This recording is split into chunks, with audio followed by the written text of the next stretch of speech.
Fighter jet किसी भी देश के डिफेंस के लिए सबसे क्रूशियल एसेट होता है। पिछले 6 दशकों से भारत का लेजेंडरी मिग 21 इस रोल को निभाता आया है।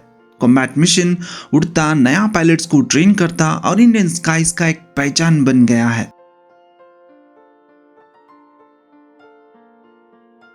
लेकिन 26 सितंबर 2025 को मिग 21 ऑफिशियली रिटायर हो गया है और इंडियन एविएशन हिस्ट्री का एक इम्पॉर्टेंट चैप्टर बंद हो गया है।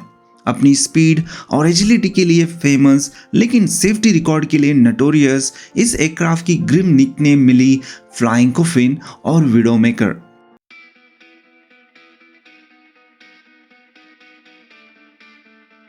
सबसे पहले सुविद मिकियोनी गुरिस्ट ब्यूरो ने डिजाइन किया था। मिग 21 पहली बार 1955 में उड़ा।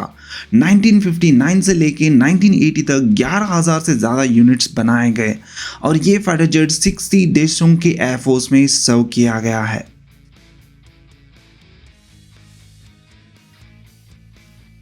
भारत में मिग 21 ने फ्रंटलाइन जेट के रूप में कई दशकों तक सेवा दी, लेकिन जब मॉडर्न फाइटर जैसे राइफल, तेजस और सुकोई 30 MKI आए तो मिग 21 की टेक्नोलॉजी आउटडेटेड हो गई।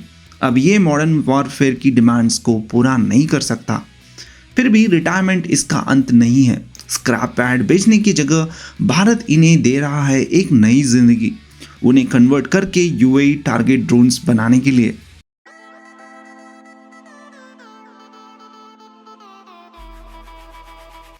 अपने powerful engine, strong air frame और मैक 2 स्पीड और 17 किलोमीटर अल्टीट्यूड तक पहुंचाने की कैपेसिटी के साथ मिग 21 अब आइडियल प्लेटफॉर्म है इंडिया के नए surface to air missile system test करने के लिए।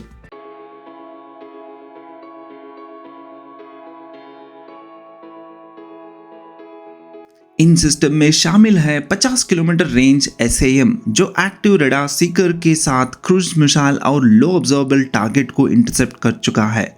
क्विक रिएक्शन SAM एक 30 किलोमीटर रेंज का मोबाइल सिस्टम जो ड्रोन्स, फाइटर और मिसाइल को क्लटर्ड एनवायरनमेंट में भी एंगेज कर सकता है।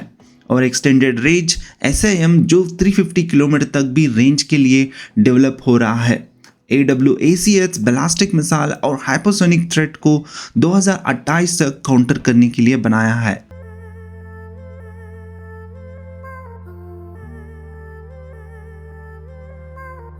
मिग 21 को इस रोल के लिए प्रिपेयर करने में नॉन एसेंशियल सिस्टम को हटा दिया जाता है। रिमोट कंट्रोल मॉड्यूल्स और टेलीमेट्री यूनिट्स इंस्टॉल किए जाते हैं और एयरक्राफ्ट को एक्सपेंडेबल टेस्ट फ्लाइट्स के लिए रेडी किया जाता है।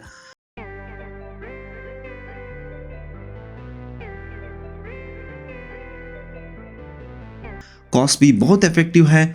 एक मिग 21 को टारगेट ड्रोन में कन्वर्ट करने की खर्चा होता है सिर्फ 5 से 10 करोड़। ये बहुत सस्ता है कंपेयर टू एक नए UCAV बनाने के लिए, ये फिर इंपोर्ट करने जैसे MQ-9B। और क्योंकि ये एयरक्राफ्ट एक टेस्ट फ्लाइट के बाद एक्सपांड हो जाता है, मेंटेनेंस कॉस्ट भी मिनिमल है।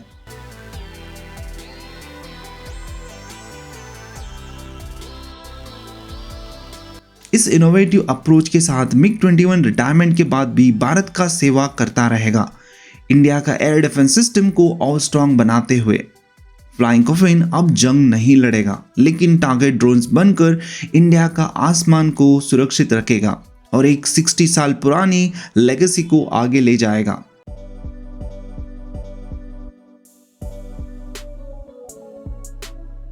धन्यवाद देखने के लिए। आप क्या विचार रखते हैं मिग 21 की लेगेसी पर? कमेंट्स में ज़रूर बताइए।